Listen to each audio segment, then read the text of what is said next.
And just like that, the weather changes again. I never would have thought it was going to be like 45 degrees tonight. But anyway, pumpkin seeds are looking good. Seedlings, got some good, like their mature leaves there. What I want to show you guys though is the Tithonia is already sprouting Mexican sunflowers. So I've got a lot of seeds and seedlings that I may need to like take in the side tonight. And I think tomorrow night it's going to be like 40 or 41 degrees too, or 48 or something. So they say plant things after Easter and you're safe from the frost, but I don't know about that. A lot of things will probably be okay, but we probably have between like 5 and 15 containers I need to sort through and see what needs to go inside. Got a lot of seedlings here, beans, and I got the pumpkin there, and kind of wonder if I should have waited now, because a lot of these things they say plant, in June, like sweet potatoes, and I probably have some subtropical stuff, tubers and all are planted in the ground, sweet potatoes and everything in this area here, and in a few other areas. And if they haven't even sprouted yet, I don't know, maybe the ground will protect them, at 40 degrees or whatever. Definitely less sprouts in this more shady area here where I planted all the taro, and I've got bulbs in here too. If you've been watching videos, there's definitely some soybeans and stuff like that. A few have sprouted, and a bunch of them have not yet. Just got some potatoes and I think some taro over there.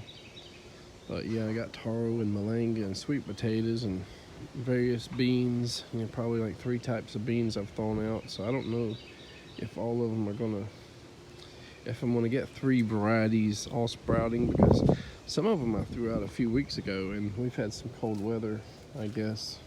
We're at the pineapple guavas, and here's what's left of one of the flowers. See if I can like zoom in on it. There's definitely a little bit of swollen under the flower. The other flower here doesn't have any swell on it. It just fell off. So I'm wondering if it's swollen under the base, if that's going to be a possible fruit. That would mean that one's definitely didn't get pollinated. There's no evidence. This one maybe. Again, I've never had fruit on one of these things, so I hand pollinated these the other day. And here's one here, and it's definitely got some swelling under it, and this one too. So maybe that's 3 possible fruits. Maybe 0. But definitely one of the 4 did not take. There's no indication of anything, any swelling, any round balls, anything to indicate fruit. But is it possible we'll get some more blooms? I don't know. Probably not. But this is better than the last couple years where we didn't even get flowers. Fingers crossed. Look at how much growth this pawpaw here has done. We've fertilized it like 3 times already in the last month and a half. It is just full of growth. There's a pretty nice pecan seedling. That's probably like 2 years old or something there. Got them all around my lots. There's one there. It could be like 50 or 100 just spread all around. Need to get them before they get too big. Because when you chop them down, when they have such a big root system, they just come back up. I got like some tropical or scarlet milkweed all over here, some back there, and kind of all over this yard here. This little red mulberry. It's not even, there's like these micro mulberries here, really tiny. They're not even ripe yet, it doesn't look like. All the other mulberries have started ripening, and some of them are probably about done, for the season. But, uh-oh, I see one there though. Let's see what it tastes like.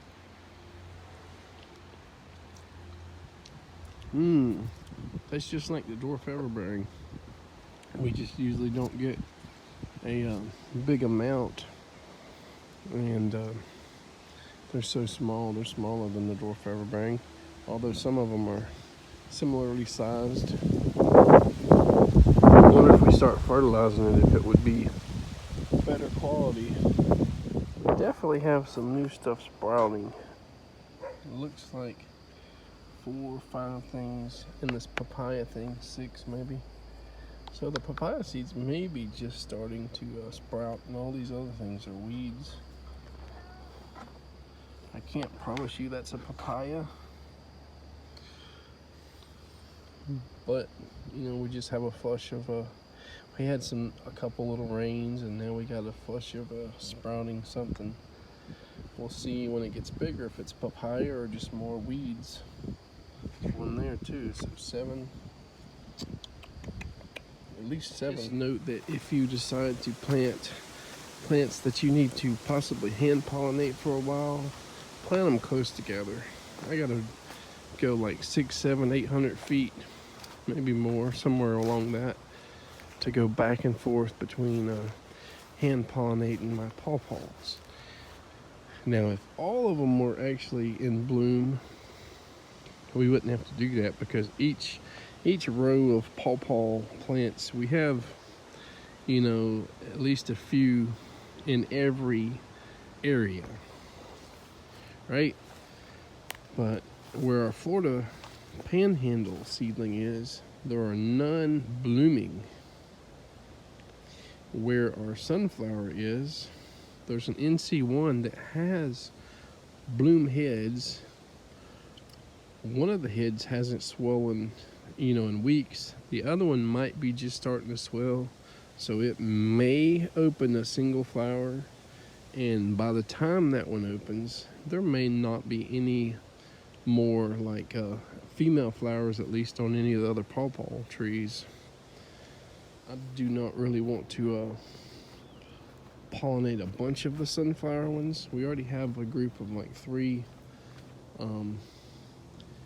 but I'm only seeing 2 mature flowers on this panhandle seedling now. There's a few that haven't opened yet, some really small ones. There's a female there. That's going to be a female for a few days. There's a female there, another one that's going to be a female up there, and 3 open ones. I see an older one though, so that should be a male over there. Let me see. I'm guessing that guy's a male. I'm looking at the sun. So that guy there didn't have any pollen in it, but this other guy, which I thought might have still been a female, has a lot of pollen. So we loaded the brush pretty good. There we go, you can see that pollen. So we're gonna go back to the sunflower, and let's see if there's any females I can even touch here without getting a ladder. Maybe 2, and then we could go back to the Tennessee seedling and look, but I'm gonna look before I actually go another 400 or 500 feet. But yeah, there's possible pawpaw fruit. There's 1, there's like 4 there, there's 2 there, there's like 3 or 4 up there. So this guy might actually be pretty loaded with fruit, all things considered. As you can see on the sunflower, we only got 2 flowers open. 1 just fixing to open, that's gonna be a female. There's a couple new, maybe a second flush of blooms there. Not much, but I tried to put the pollen on these guys here. Just brush it as much as we could. As you can see, there is a bloom right there that hasn't opened on the NC1. It might be just swelling a little bit. This guy looks about the same though, here. So I don't have too much hope for this year on the NC1. Unless we can just get some male pollen there and get lucky and have a female somewhere else. So instead of going to the Tennessee one, which I don't think there was any male pollen on the sunflower, but just in case, we're going to back to the Panhandle to try to see if any of this pollen here will pollinate any of the females. And I'm gonna just go to the Tennessee seedling last, just to not contaminate any of these others with the Tennessee pollen.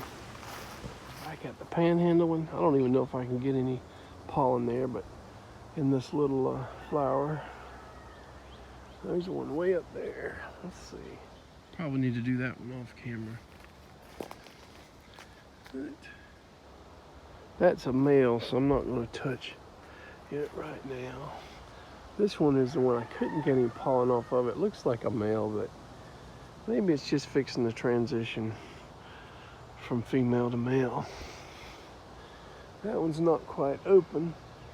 Maybe just getting some pollen dust around it. Maybe an insect or something will put it up there.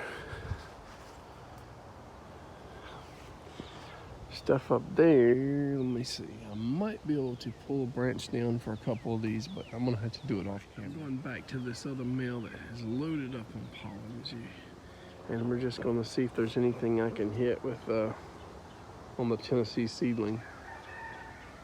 So yeah, we probably have 3,000 plus feet of walking just to go between the three flowering trees. Just back and forth, because you gotta have males to go to females, and the male from that tree to go to a female to the other tree. And like I said, we don't want to contaminate the pollen from the Tennessee pollen to go to any of the other ones, because it's not a cultivar that we're happy with yet. We'll see if things change this year with our fertilizer regimen. And see if things, if the fruit get bigger or taste sweeter or better. And we really don't know what the Panhandle seedling is going to turn out to be either, but it's definitely, I'll say it again, I probably said it in a bunch of videos, it flowers really early. Don't know if that's a genetic trait that can be bred into other, improved cultivars, but it would give us the ability, if we could have fruit and flowers within like 5 or 6 years versus however long it takes to not only flower but to get to a size where it can hold fruit and see the quality of the fruit. Morning glories are starting to flower too, which are very pretty. Looks kind of old. Let me see. Not seeing pollen fall out of it though, so it could still be a female. I see like some already pollinated ones up there. There's a female. There's a female there that hasn't opened yet. So I gotta probably do this off camera. I need to try to get to that one up there, but no matter where I put my ladder, the limbs and all is just too wide coming out here. And I can't really get close enough where I'll be able to reach it. I probably need to get a 10 or 12 foot ladder for next year. I got a little bit bigger one than this little 6 footer or whatever it is, just to be more prepared next year. So we may or may not have even pollinated anything here, just doing this. So how come some of them are pollinated or appear to be pollinated despite us not getting way up there? I mean, it could be natural pollination,